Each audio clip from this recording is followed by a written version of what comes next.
આપ નિહાળો છો માણાવદરના 4 દરવાજા પૈકી આ બાગ દરવાજાનું સીધું દ્રશ્ય છે।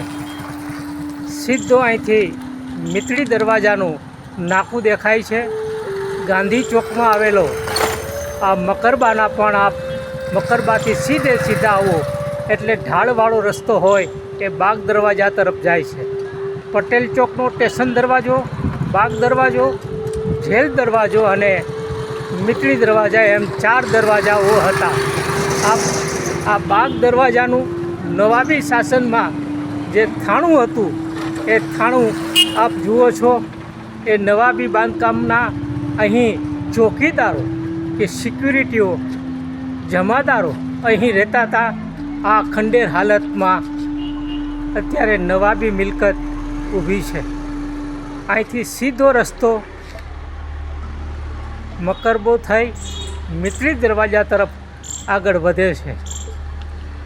અત્યારે એક જમાનામાં કાલા કપાસના કામણગારા મુલક તરીકે સટ્ટા બજાર ધમધમતી હતી।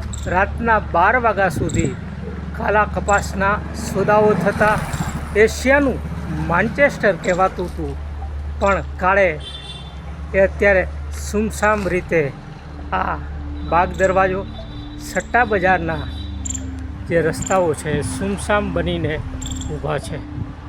સીધો જેલ દરવાજા તરફ જાય છે અને આ આપ નિહાળો છો એ મકરબાવાળો માર્ગ, મિનારાવાળો માર્ગ સીધો મીતળી દરવાજા તરફ જાય છે, જેને કમાલુદ્દીન બાબી માર્ગ તરીકે પણ ઓળખવામાં આવે છે। જેલ દરવાજાથી સીધો આપ રસ્તો જાય છે એ માણાવદરના હૃદયસમા ગાંધી ચોકમાં આ રસ્તો માર્ગ જાય છે। માણાવદરના નવાબે વાસ્તુશાસ્ત્રનો નિયમ હોય કે સુરક્ષાનો નિયમ હોય એમ બધા માર્ગો ઢાળવાળા બનાવ્યા છે।